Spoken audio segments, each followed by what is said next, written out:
Ingeniera Mauricio Cedillo, ¿cómo está? Espero que se encuentre súper que bien. Vamos a presentarle por medio de este video el taller de algoritmo y lógica de programación. Espero que preste mucha atención y vamos a comenzar con la primera parte, que es la parte número 1 del taller, que ahora es sobre los algoritmos y de los algoritmos a los programas. En esta primera parte de trabajo vamos a explicar cómo se relacionan los algoritmos a los programas y a los lenguajes de programación. Estos tres conceptos son la base de toda la informática y nos ayuda a entender cómo se transforma una idea de un código que la computadora puede ejecutar. Ya le voy a dar un ejemplo. Editor, aquí ayúdame por favor. Bueno, una vez allá en la pizarra, ahora sí ya les puedo explicar mejor. Ahora sí vamos con el punto número 1. ¿Qué es un algoritmo? Como ya hemos explicado en anteriores videos, un algoritmo es un conjunto ordenado de pasos e instrucciones que permiten resolver un problema o realizar una tarea específica. Por ejemplo, si quiero calcular el área de un triángulo, el algoritmo sería pedir la base y la altura, multiplicarlas y dividirlas entre 2. Entre otras palabras, el algoritmo es como una receta que indica qué hacer y en qué orden hacerlo. Fácil y sencillo. Número 2. ¿Qué es un programa? Un programa es el resultado de convertir uno o varios algoritmos en código dentro de un lenguaje de programación. Es decir, es lo que la computadora ejecuta para cumplir una función. Por ejemplo, una aplicación que calcula el promedio de notas. Eso es una forma que están escritos los códigos.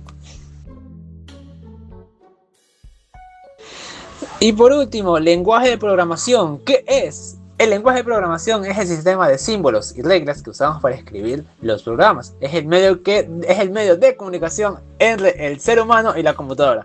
Un ejemplo de estos lenguajes es Python, Java y JavaScript, entre otros. Cada lenguaje tiene su propio sintaxis y todos sirven para expresar algoritmos y crear programas. A ver, en resumen de todo esto, el algoritmo representa la idea, el programa la aplicación de esa idea, y el lenguaje de programación es la herramienta que permite escribirla y ejecutarla. Espero que les haya quedado claro. Ahora vamos con la siguiente parte, que es... Bueno, y como siguiente punto vamos a hablar sobre 5 lenguajes de programación utilizados actualmente. Bueno, y para eso... Editor, ayúdame con una tablita ahí sobre para qué sirve cada uno y explicarles uno poco a poco. Anteriormente di un ejemplo sobre aquello, así que vamos a rapidito explicar esto.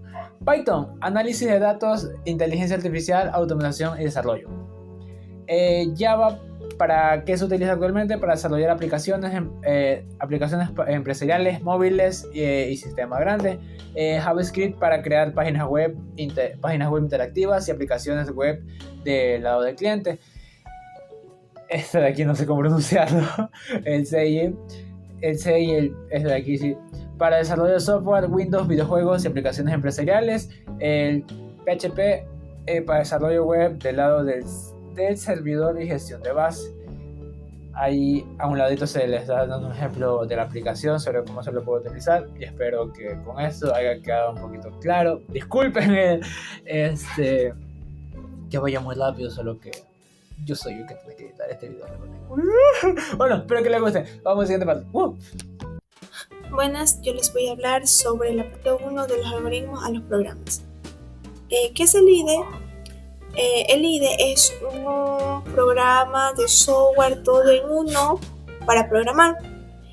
En vez de abrir en 3 pantallas distintas, une todo en una sola pantalla, combinando todas las herramientas esenciales para los desarrollos de los software en una sola interfaz gráfica. ¿Para qué sirve? Sirve principalmente para optimizar todo el proceso de creación de software, ayudando a los programadores a escribir códigos mucho más rápidos, con menos errores y desde una sola aplicación. El lenguaje que soporta una enorme variedad de lenguajes, claro, dependiendo del IDE en específico, por ejemplo, Python, Java o JavaScript, entre otros. ¿Para qué sirve? Sirve para introducir a los estudiantes en la programación mediante el uso de su código en español. ayudando a comprender los conceptos básicos de la lógica algorítmica de forma visual y guiada. El lenguaje que soporta su código es relevante señalar que ofrece la posibilidad de establecer perfiles con diversos grados de flexibilidad que van desde un lenguaje muy libre hasta uno muy complicado, hasta uno mucho más estricto, donde se requiere lo que es el punto y coma al final de la línea. ¿Por qué se hace esto? Es para el propósito de que el estudiante aplique disciplina en la programación real. Google Colab. ¿Para qué sirve? Sirve para escribir y ejecutar código en el navegador sin necesidad de la configuración previa, facilitando el análisis de datos, aprendizaje automático y colaboración en tiempo real usando el almacenamiento en la nube.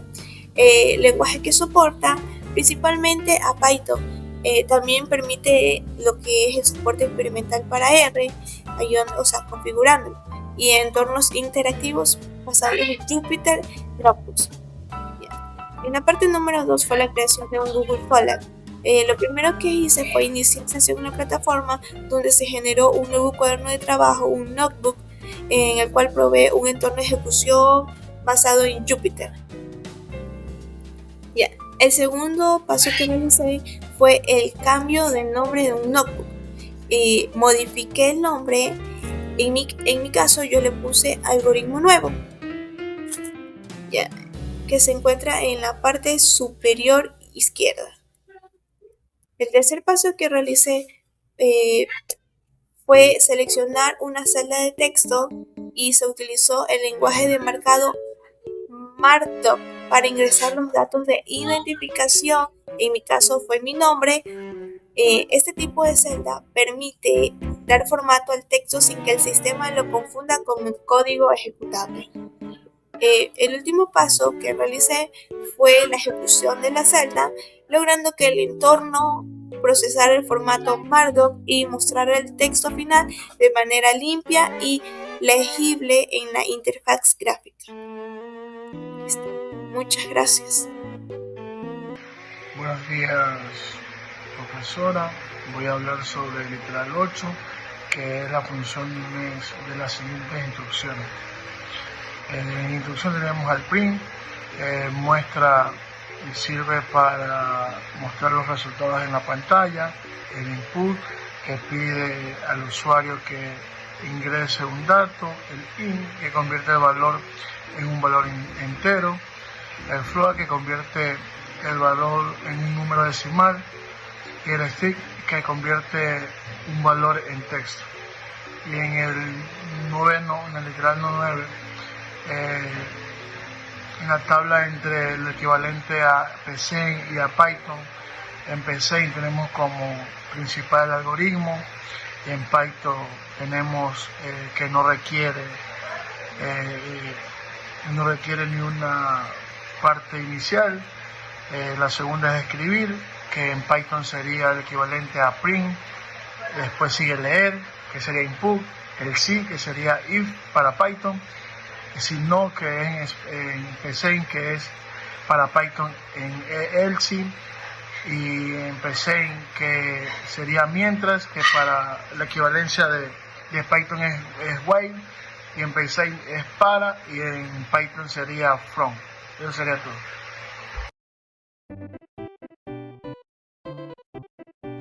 Hola chicos, ¿qué tal? Espero que haya quedado un poco más claro el tema que mis compañeros han ido desglosando mediante este video.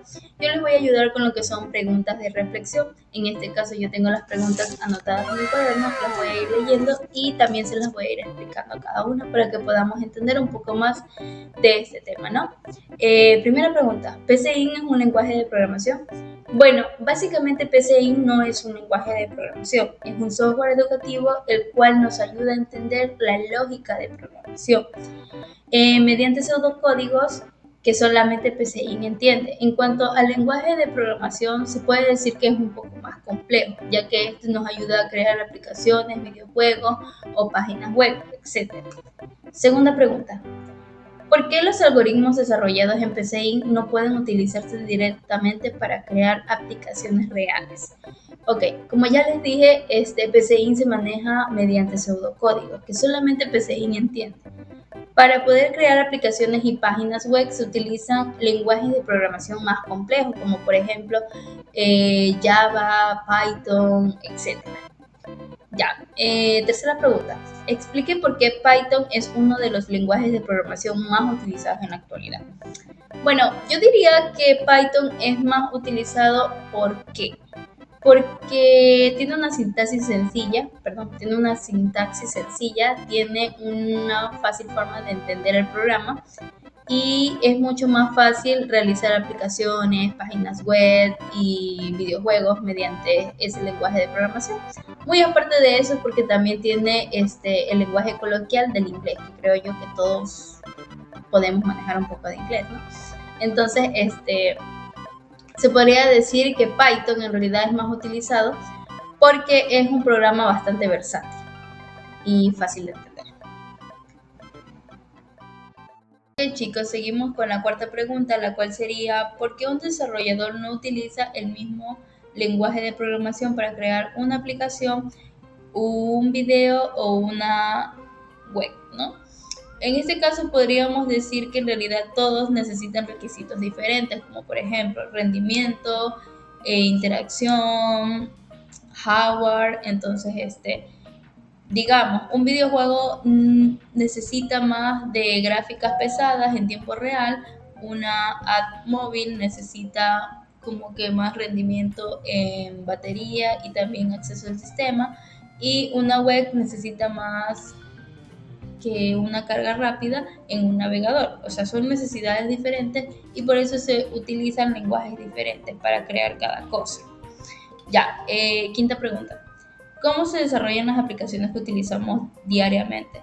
Bueno, como ya dije hace un momento, para crear una aplicación, un videojuego o una web se necesitan diferentes requerimientos. En este caso, asimismo, los ordenadores se encargan de poder juntar todos los lenguajes necesitados para una aplicación, ¿no? Hacen prueba y error y luego la sacan al mercado y ahí es cuando los usuarios la usan. Por ejemplo, digamos WhatsApp, o si no la aplicación de la UNEMI, en este caso el sistema académico UNEMI, el cual utiliza PHP, perdón, el lenguaje sería PHP, JavaScript, también sería HTML, entre otros, ¿no? También tenemos la plataforma de Netflix, que utiliza JavaScript, Java o Python. Creo que también utiliza Python.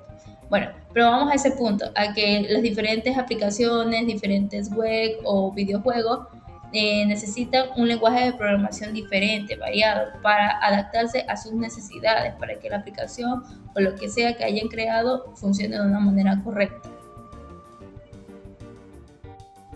Hola chicos, buenos días. Yo les voy a hacer la explicación de lo que es un pequeño código real en la programación Python en este caso. Ya, les voy a ir explicando línea por línea en cuanto a este pequeño código, ¿no? En la primera línea tenemos nombre, input, ingrese su edad. Ingrese su nombre, disculpen. Comencemos utilizando la función input, la cual muestra un mensaje en pantalla solicitando al usuario que ingrese su nombre, ¿no? En este caso, el nombre o lo que sea que vaya a ingresar el usuario se va a guardar en la variable nombre. En segunda línea tenemos input, ingrese su edad. En esta segunda línea hacemos algo similar, pero anidamos la función input dentro de la función in. Esto es necesario porque todo lo que se ingresa por el teclado se escribe como texto. La instrucción in convierte ese texto en un número entero para poder guardarlo correctamente en la variable edad. En la tercera línea tenemos print, hola y nombre. Aquí utilizamos la función de salida print, en este caso sería esta. La función de salida print. Su objetivo es mostrar en la pantalla un saludo amistoso combinado con la palabra hola, ¿ya? Y también acompañado de la variable nombre, que ya le habíamos dado desde un inicio en la primera línea, ¿no?